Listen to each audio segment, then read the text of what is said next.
Merci pour votre confiance et fidélité à la chaîne mère. Il est 9 heures à Bamako.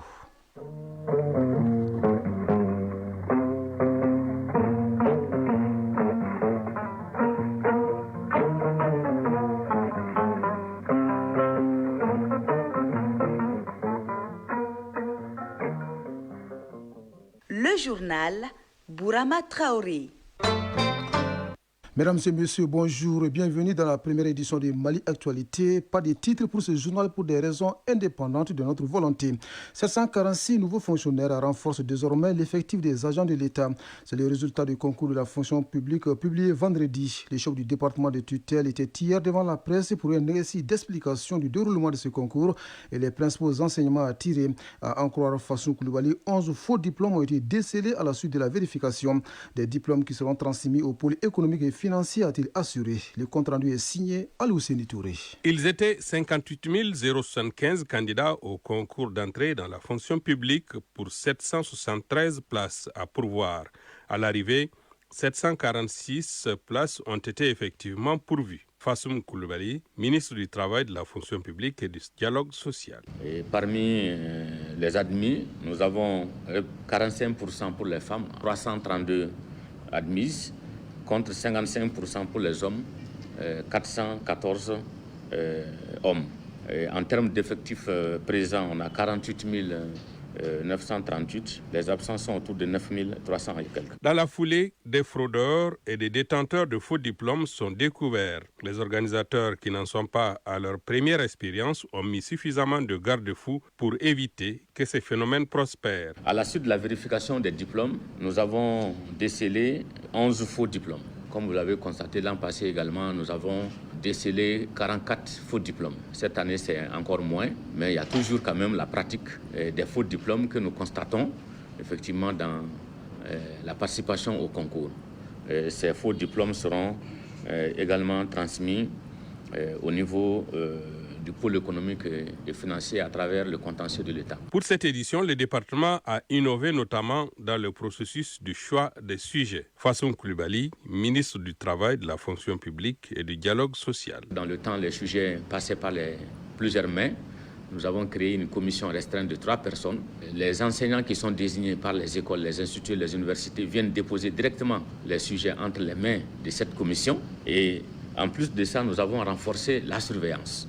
Parce que l'un des facteurs de réussite des concours aujourd'hui, c'est la surveillance. Les sacs sont laissés dehors, les gens sont fouillés. Et si vous êtes pris avec le téléphone, on vous donne fraude. Ensuite, il y a eu l'instauration d'une nouvelle méthode de classification des copies. Donc une fois que les épreuves finissent, les copies sont classées et ensuite codifiées. Et les copies sont corrigées avec le code. Les notes sont saisies sur code jusqu'à l'admissibilité. C'est à l'admissibilité qu'on découvre les anonymats pour pouvoir voir la liste des admissibles, pour les besoins de vérification et d'authentification des diplômes, des admissibles. Toutes ces dispositions ont pour but d'assurer l'égalité et l'équité entre les citoyens d'une part et d'autre part de fournir à l'État des ressources humaines de qualité. Quelques nouvelles hors des frontières maliennes. En Côte d'Ivoire, le mouvement des générations capables de Simone et Yves a organisé hier sa fête des libertés à Abidjan. Il s'agit de la commémoration de l'instauration du multipartisme, la 3e depuis la création du parti en 2022. Quelques centaines de militants se sont rassemblés afin de soutenir la désormais candidate à l'élection présidentielle du mois d'octobre. Occasion pour la formation politique de revenir sur ses priorités, notamment la lutte contre la corruption, l'autosuffisance alimentaire ou encore la construction de logements sociaux. Au Libéria, le président Joseph Boakai présente les excuses de l'État pour la violence et les traumatismes causés par les 2 guerres civiles entre 1989 et 2003. Quelques 250 000 Libériens ont été tués. Il a présenté hier ses excuses lors d'une cérémonie de réconciliation à Morovia, la capitale. Enfin, au Tchad, la conférence des évêques catholiques tire la sonnette d'alarme sur la multiplication des violences intercommunautaires et se disent profondément attristés et indignés par la montée en puissance de ces violences, notamment après le massacre de Mandakao à l'origine de l'arrestation du Premier ministre et succès Masra.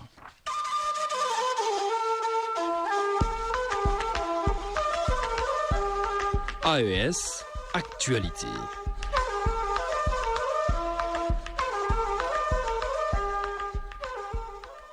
Et vous le savez déjà, la Confédération des États du Sahel a 1 an d'existence.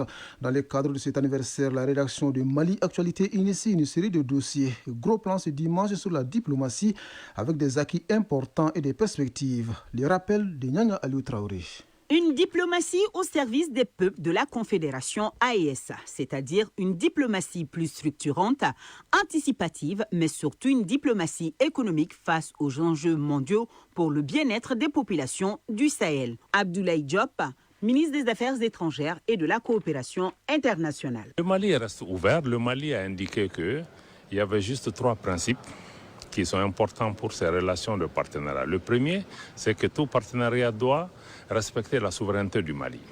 Deuxième élément, nos partenaires doivent respecter les choix souverains du Mali et les choix de partenaires opérés par le Mali et enfin prendre en compte les intérêts des Maliens. Si ces principes sont observés, le Mali n'est fermé à aucun pays, aucun partenaire aujourd'hui sur le plan bilatéral et rien n'empêche le Mali de continuer à travailler. Présentée comme un projet témoin pour l'Afrique, la Confédération sahélienne, officialisée en juillet 2024, repose en effet sur la volonté des 3 chefs d'État de rendre aux Sahéliens leur dignité. Aujourd'hui, nos unités travaillent dans le cadre d'opérations conjointes entre les 3 pays qui donnent des résultats considérables sur le terrain, avec la neutralisation de beaucoup de groupes terroristes, dont certains se sont rendus aux autorités. Aujourd'hui, nous évoluons dans le cadre d'opérations militaires conjointes. L'objectif pour nous est d'arriver à mettre en place une force unifiée de la Confédération des États du Sahel pour mutualiser nos efforts dans le cadre de la lutte contre le terrorisme. Une diplomatie d'intégration fondée sur 3 piliers: sécurité, coordination diplomatique et développement économique. La mise en œuvre de projets structurants comme les corridors ferroviaires Bamako-Ouagadougou-Niamey, une centrale d'achat commune ou encore une future banque d'investissement sahélienne prouve à suffisance la volonté des administrations AES d'évoluer vers une économie prospère. Récemment, nous avons mis en place un prélèvement confédéral qui permet de prélever 0,5% des importations pour pouvoir financer le fonctionnement de cette confédération, mais aussi en même temps pouvoir financer la banque d'investissement, mais aussi financer les différents projets structurants dans notre souci d'avoir une organisation qui soit autonome, mais qui soit financée principalement par nos ressources, même si nous restons ouverts à différents partenariats sans qu'ils puissent prendre le contrôle de notre organisation. Les attentes sont pressantes et les besoins sont nombreux dans l'espace AES. Et c'est là, les diplomates ne l'ignorent pas. De nombreux déplacements d'envergure confirment cet état de fait. Les plus en vue sont les visites d'État en Chine et en Russie du chef de l'État, le général d'armée Assimi Goïta. Je dois dire que la Russie a été à certains moments pratiquement un des seuls ou le seul partenaire à défendre le Mali, y compris dans des circonstances où même d'autres pays africains ont été assez hésitants à nous apporter un appui. Le volet le plus important de notre coopération qui concerne la défense et la sécurité se porte bien. Au rang des avancées réalisées par la Confédération AES, il y a la promotion de la paix, de la sécurité, de la stabilité et du développement dans une démarche fraternelle avec les pays du continent, singulièrement ceux d'Afrique de l'Ouest. Ce que le Mali demande, c'est que nos voisins s'inscrivent dans une démarche constructive vis-à-vis de nos pays, qui cessent de s'ingérer dans les affaires intérieures du Mali, qu'ils cessent de soutenir des groupes terroristes comme des groupes séparatistes qui attaquent et déstabilisent notre pays. Le voisinage doit être basé sur le respect mutuel. Prochain défi pour le chef de la diplomatie malienne avec le soutien et l'accompagnement de ses 2 homologues, l'ouverture de l'AES à de nouveaux membres dans un processus encadré. Car s'il y a une chose que nos chefs d'État ont compris, c'est bien que la sécurité et le développement de notre espace commun ne peuvent se faire sans les voisins frontaliers et même au-delà. Le Burkina Faso passe désormais à une nouvelle configuration administrative. Le pays compte 17 régions, 47 provinces et 350 départements. Ce changement est favorisé par un décret pris en Conseil des ministres. L'objectif est de faciliter le maillage sécuritaire et rapprocher l'administration des administrés. D'autres détails avec Rufino Dipama de la radio du Burkina. Les autorités burkinabées veulent, à travers cette réorganisation du territoire, renforcer la présence de l'État et la défense du territoire national, notamment dans les zones frontalières, a indiqué le ministre d'État chargé de l'administration territoriale. Ainsi, de 13 régions, le Burkina Faso passe à 17. Les 4 nouvelles régions sont issues de la scission de 3 grandes anciennes régions, représentant à elles seules 43% du territoire. Ce sont le Sahel, l'Est et la Boukoudoumoun. La région de l'Est est réorganisée en 3 régions, le Koulmou, la Sirba et la Tapoua. La Boukoudoumoun est scindée en 2, la région du Banki et la région du Sourou. Idem pour la région du Sahel. Elle est subdivisée en 2, la région du Liptako et la région du Soum. Outre les régions, les provinces agrandissent également en nombre avec la création de 2 nouvelles. La province du Karopeli dans la nouvelle région du Soum et la province du Diamongou dans la nouvelle région de la Tapoua a poursuivi Émile Zerbo. Le ministre de l'administration territoriale et de la mobilité a ajouté également que toutes les régions et provinces portent désormais des noms endogènes tenant compte des réalités socioculturelles et linguistiques des localités.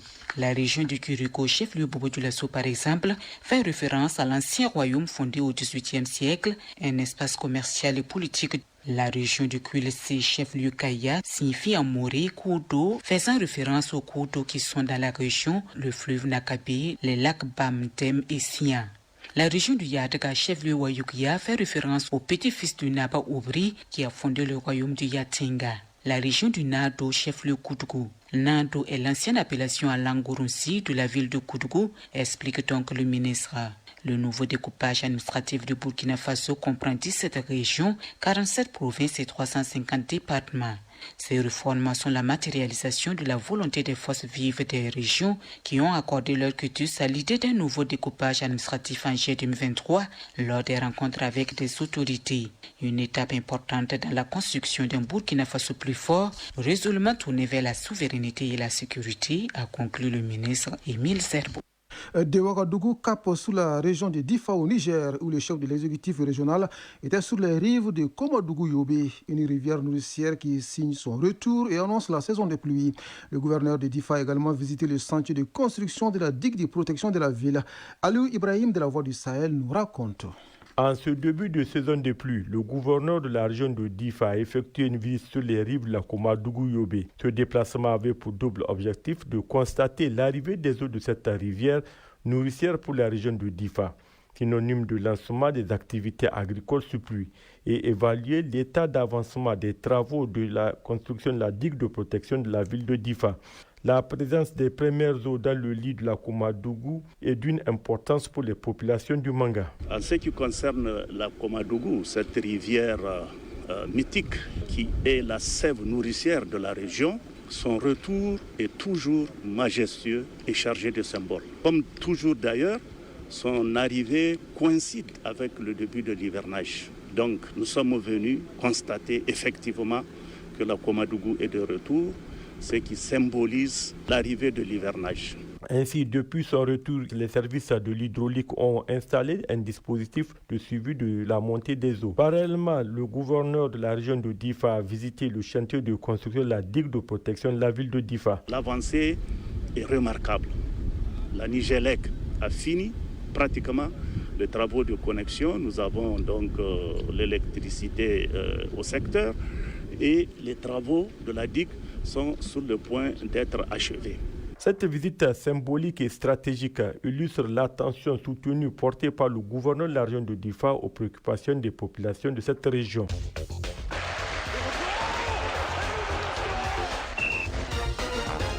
L'actu des sports, la Coupe d'Afrique des Nations féminines a démarré hier au Maroc. Les Lions de l'Atlas débutent la compétition avec un match de 2 buts partout face aux Zambiennes. On connaît également les tableaux complets des demi-finales de la Coupe du monde des clubs de football qui se joue aux États-Unis. La synthèse de l'actualité sportive porte la signature de Famour Djourti. Depuis le 1er juillet dernier, le Mali organise en collaboration avec l'Union africaine de taekwondo 2 compétitions internationales, à savoir Open Series de la zone 2 et 3 et le championnat des clubs africains. Plusieurs athlètes internationaux, dont ceux de la Fédération de Russie, participent à ce grand rendez-vous dans notre pays. Pour la cérémonie d'ouverture, je vous propose d'écouter un extrait du président de la Fédération malienne de taekwondo, Maître Alioune Badara Traoré, au micro de notre reporter Arjou Matina. notre pays a l'honneur d'abriter pour la toute première fois de son histoire 2 grandes compétitions de ce genre. Plus de 450 athlètes venus de divers pays africains et du monde prendront part à ces compétitions. À cela s'ajoute la présence prestigieuse de l'Union russe de taekwondo ainsi que de 2 champions olympiques de renommée internationale qui animeront un masterclass et un camp d'entraînement exceptionnel à l'endroit de nos athlètes. Les compétitions se poursuivent ce dimanche au Palais des Sports avec le championnat des clubs africains. En football, les Lions de l'Atlas du Maroc entament la Coupe d'Afrique des Nations féminines sur un match nul contre la Zambie, 2 buts partout. Itbissam Jiraïdi et Gislan Siebak ont inscrit les buts marocains. Barbara Banda et Rachel Koudananji ont marqué pour la Zambie. La première journée des rencontres de groupe se poursuit ce dimanche avec 3 matchs. 14h, Sénégal contre la République démocratique du Congo au compte de la deuxième rencontre du groupe A. À 16h, le groupe B entre en lice avec l'opposition Nigeria-Tunisie. Suivra à 19h l'affiche Algérie-Botswana. Les Aigles d'Âme du Mali entrent en lice demain lundi à 19h contre la Tanzanie. Hors du continent, ils ne sont plus que 4 à pouvoir prétendre soulever la première Coupe du monde des clubs. Nouvelle formule. 4 équipes et un casting des demi-finales connues depuis ce samedi. Le club brésilien Fluminense tombèrent d'Al-Hilal 2-1 et Chelsea, vainqueur face à Palmeiras 2-1 également, s'affronteront en demi mardi 8 juillet à 19h à New York. La seconde affiche mettra aux prises le PSG et le Real Madrid. En quart de finale, le Paris Saint-Germain a écarté le Bayern Munich 2-0. Le Real Madrid s'est imposé 3-2 face à Dortmund. PSG et Real, les retrouvailles entre Mbappé et son ancien club, se jouera le lendemain de Chelsea Fluminense, mercredi 9 juillet, également à 19h, toujours à New York. Basketball, Coupe du monde des moins de 19 ans garçons, Suisse 2025. La sélection malienne s'est inclinée 76-71, soit 5 points d'écart face à celle de la France dans le match de classement comptant pour les places comprises entre 9 et 12. Ce dimanche 6 juillet, le Mali affrontera l'Argentine pour la 11e et 12e place du tournoi. La finale du mondial U19 garçons de basketball 2025 opposera les États-Unis d'Amérique et l'Allemagne. Les Allemands atteignent ce stade de la compétition pour la première fois de leur histoire. Une autre sélection a écrit l'histoire ce samedi. Il s'agit du Cameroun. Au compte du match de classement pour les places 13 à 16, le Cameroun a battu la République dominicaine 86-84. Une première victoire camerounaise au mondial U19 garçons. Néophytes dans la compétition, les Camerounais ont été menés de 18 points avant de recoller au score et d'arracher un succès de prestige sur un rebond offensif de Herman Bell à 6 secondes du terme de la partie. Focus santé. Un chiffre à noter, le Mali enregistre par an plus de 10 000 cas de drépanocytose selon le service de la santé. L'une des causes de l'augmentation du nombre de drépanocytaires, c'est la transmission de la maladie des couples porteurs du gène à leur progéniture. C'est pourquoi, avant de se mettre en couple, on doit se soumettre à un examen spécifique. Explication du spécialiste dans Focus Santé signé Koumba Sissi. Par méconnaissance, plusieurs familles se retrouvent avec des enfants drépanocytaires et vivent quotidiennement dans la souffrance. Cette souffrance peut être morale, physique et économique, comme c'est le cas de cette maman qui a mené sa fille en crise au centre de prise en charge de la drépanocytose au Point G. La petite est anémiée et a besoin d'une transfusion sanguine. Lada Tandina, maman d'une drépanocytaire. Aujourd'hui, vraiment, on traverse une période assez difficile puisque c'est l'hivernage. On est en train d'attendre sa séance de transfusion. Actuellement, son taux d'hémoglobine a vraiment chuté. Cette maladie due à la falsification des globules rouges est héréditaire et seule l'analyse de l'hémoglobine permet de la détecter. C'est pourquoi, si un homme et une femme porteurs du gène de la maladie font des enfants, ces derniers risquent d'avoir la drépanocytose, ce que beaucoup de personnes ignorent. Les explications du docteur Boubacar Touré. Pour qu'il y ait un enfant malade, il faut que le gène S se trouve chez les 2 parents. Donc à chaque grossesse, pour ce couple, il y a une chance sur 4 d'avoir un enfant normal, c'est-à-dire l'enfant va hériter du gène normal du papa et du gène normal de la maman, il va devenir AA. Vous avez une chance sur 2 d'avoir des porteurs sains, où l'enfant va hériter du gène normal du papa et avoir le gène anormal de la maman, il va devenir AS. Ou bien il va prendre le gène S du papa et A de la maman, il devient AS. Et il y a ceux qui seront malades, ça c'est celui qui va hériter à la fois du gène S du papa et du gène S de la maman, il doit devenir SS. Et ça aussi, c'est un risque sur 4 à chaque grossesse. Cette transmission C'est une distribution au hasard. Donc on a des couples qui sont dans cette situation, qui ont 4 enfants, tous les 4 enfants sont malades. Et il y a aussi des couples qui sont dans cette situation, ils ont 4 enfants, tous les 4 enfants sont normaux. Il est important que les jeunes, surtout avant de se mettre en couple, puissent faire ce qu'on appelle l'étude de leur hémoglobine, qu'on appelle l'électrophorèse de l'hémoglobine. Donc c'est le seul examen qui permet de savoir si la personne elle est AA, AS, AC ou SS ou SC. Cette année, des milliers de drépanocytaires sont enregistrés au Mali. Certaines formes sont diagnostiquées très tôt à travers des signes cliniques. Boubacar Touré. Et se caractérise essentiellement, surtout pour la forme SS, par ce qu'on appelle un gonflement des pieds et des mains. Ou bien ça peut se manifester aussi par des infections à répétition. L'enfant fait très souvent de la fièvre, on l'amène à l'hôpital, on traite, mais 1 mois, 2 mois, ça revient. Troisième signe, ça peut être aussi des anémies à répétition, donc une diminution du taux d'hémoglobine, donc il va amener très souvent des transfusions, 6 mois à 7 mois. Et quatrième signe aussi, très souvent qui accompagne, c'est ce qu'on appelle l'ictère, la coloration jaune des yeux. Et enfin, il y a aussi les douleurs ostéo-articulaires, donc au niveau des os et des articulations, chaque fois que l'enfant est exposé au froid ou bien l'enfant est fatigué. La drépanocytose peut affecter tous les organes. En plus de ce qu'on appelle des complications aiguës donc, qui surviennent de façon brutale, au cours de l'évolution, peuvent entraîner des complications chroniques. Alors, ça peut entraîner un problème au niveau des yeux, par exemple. Il y a certains, ce que ça peut rendre aveugle. Ça peut entraîner une destruction de la tête de l'os. Donc c'est ce qui est responsable très souvent du handicap, ce qu'on appelle la nécrose de la hanche. Donc ça va entraîner une boitérie avec un déséquilibre, avec des douleurs chroniques. Et donc ça va entraîner un handicap majeur. Et ça peut aussi entraîner des complications à type de plaie chronique. Ça peut aussi affecter le cœur. Donc, parce que le fait de l'anémie qui est chronique, ça peut affaiblir le cœur, ça peut aussi affecter le rein. Puisqu'il n'y a pas de traitement qui guérit la drépanocytose, les personnes souffrant de cette maladie doivent avoir une bonne hygiène de vie, suivre régulièrement le traitement qui va au moins soulager les douleurs et éviter certaines complications et surtout appliquer les conseils donnés par le médecin traitant. Ainsi s'achève cette première édition de Mali Actualité qui vous a été servie par un trio. À la mise en onde, Bindou Traoré, à la mise en ligne, Mohamed Koulibaly et au micro, Bourama Traoré. Le prochain rendez-vous avec l'information, c'est à 13h. Merci à vous de nous avoir suivis. Très belle journée à vous, où que vous soyez.